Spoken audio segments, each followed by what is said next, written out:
Okay, hey, hi, there you are. Good evening, everyone. This is probably going to be a two-part video. I hope not, I hope not. Miss Gail here, Georgia Peachnut, Growing Zone 8A. What I did today earlier when I went out to just do a viewing of the garden, I decided to go on ahead and get the collard greens that were volunteering in my yard. I was actually going to just pull them up because I thought, oh, they dried out too much and they probably won't work. But then the seeds start falling out. Let me see here. And I said, well, okay, because it's hard to find collard green seeds in the stores right now. You can't find them, at least not in my area. You can't find them. So I opened one up and saw that they look like they may be okay, because I know sometimes if they're out there too long, they'll turn to dust. And I think that it's going to work. So what we're going to do today is an experiment and give it about, 5 to 10 days, see if they'll germinate, and that'll let me know that they're viable. And if they are viable, they'll become Miss Gail collard greens, because they are mine. And see, so there they are. A lot of people don't know about how things are harvested, how you let things go to seed.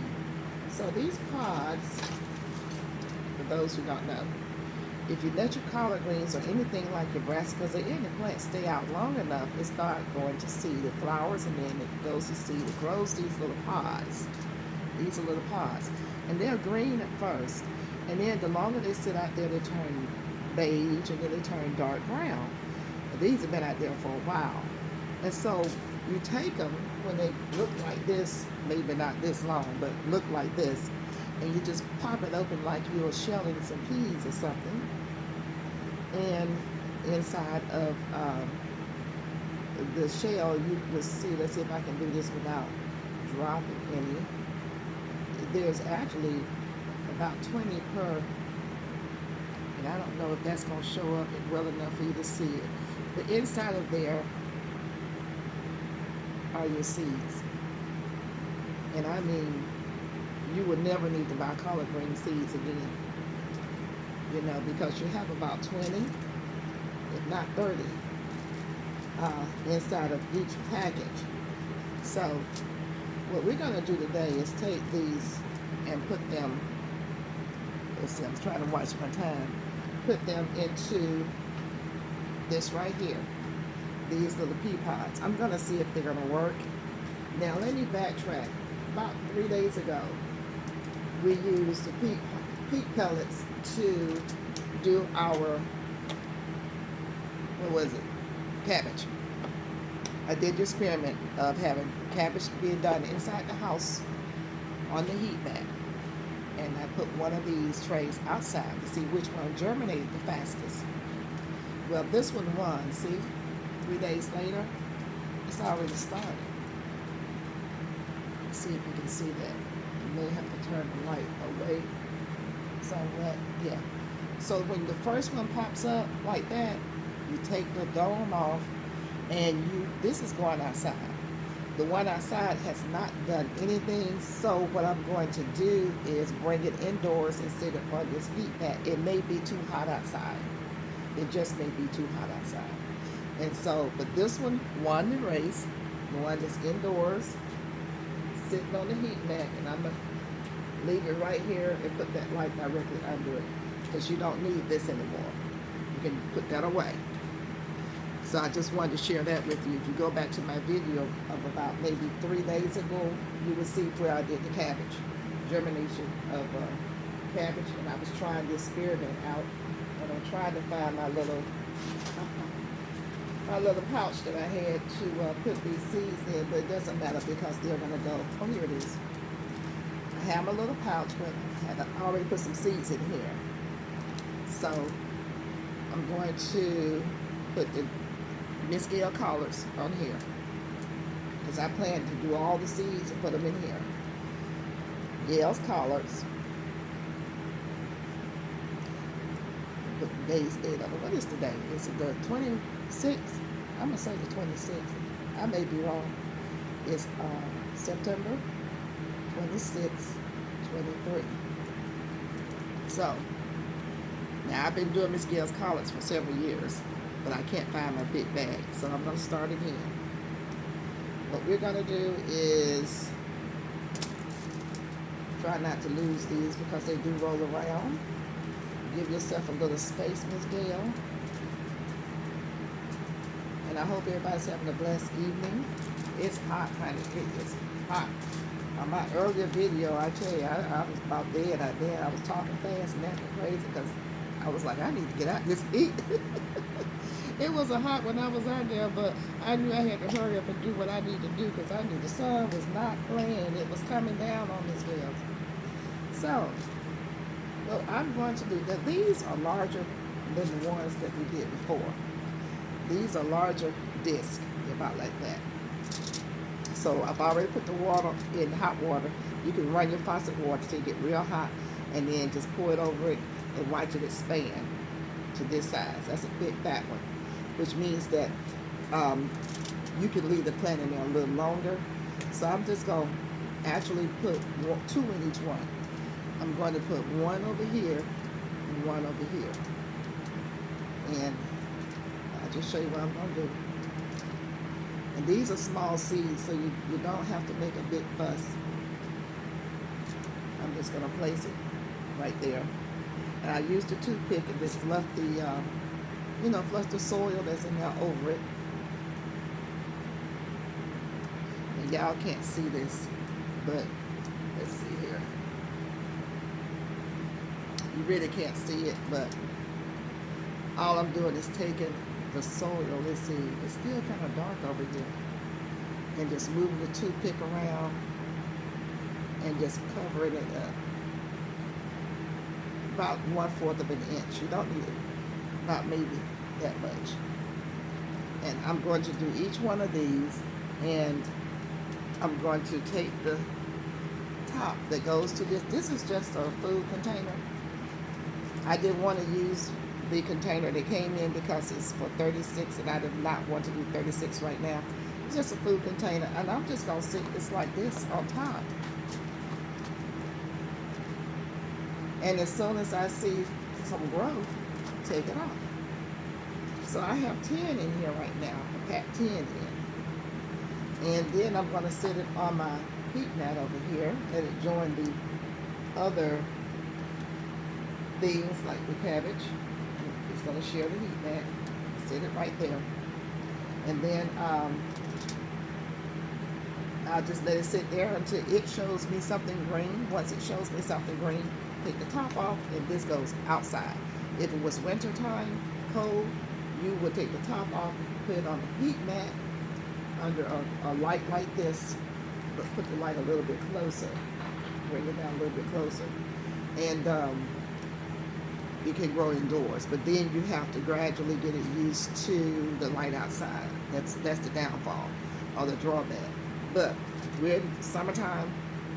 Once you see something green pop up, take the top off, take it outdoors, and if the sunlight hit it, it will start it, keep it from becoming leggy, and bada bing, bada boom, you have it.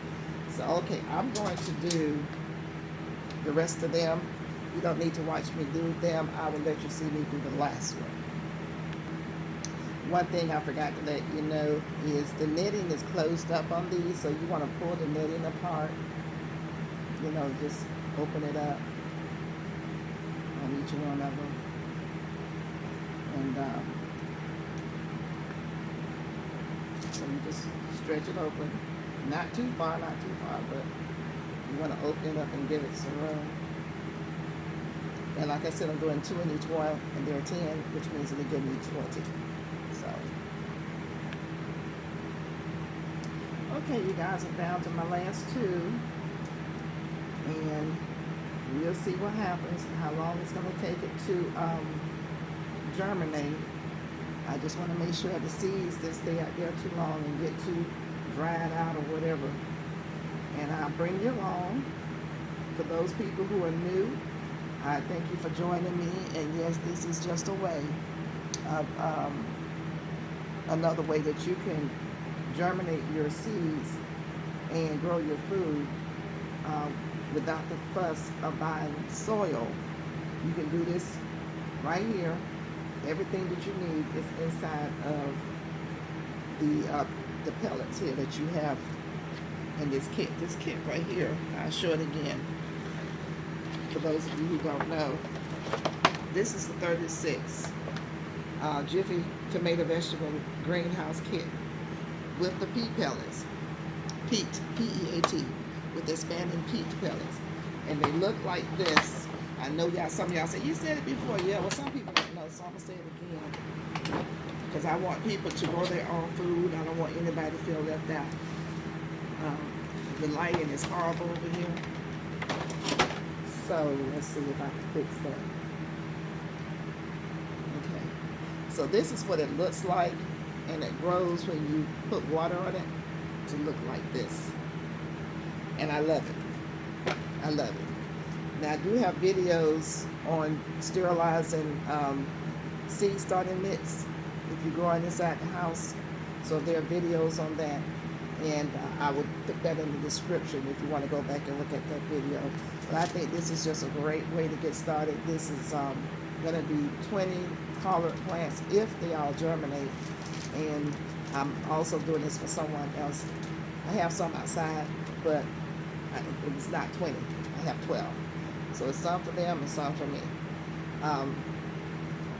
If you have extra plants left over, you can always offer or give away sell, however you want to do it to other people. I'm always giving away plants. So I'm going to put this top on here now. And this is like my little dome. I'm going to stick it over here on the heat mat. And we'll come back in a couple of days and see if I can get this on here. Come back in a couple of days and see how that's doing.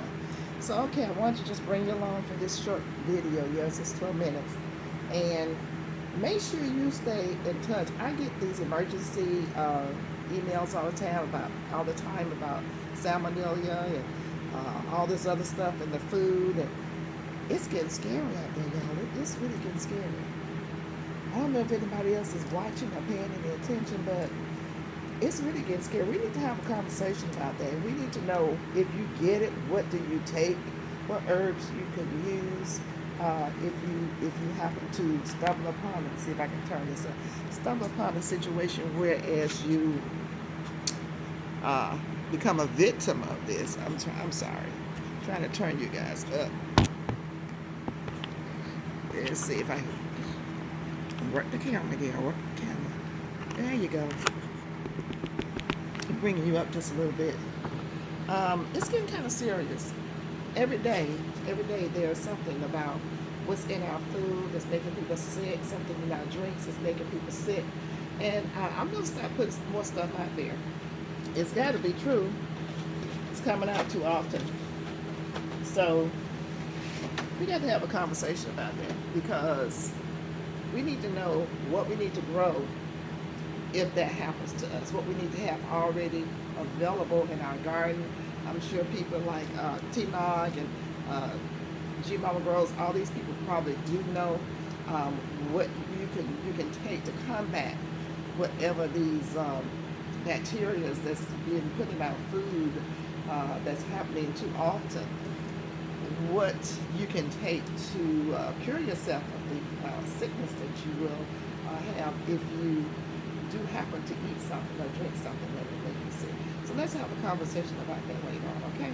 All right, you guys. I'm going to do another video, and I will have the same clothes on. So, you guys, go on and hit the like button right now. Come on. Go on and hit it. I've been away for a while. I'm back.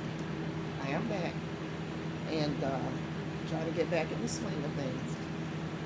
Okay, thank you for hitting the like button. I do appreciate it.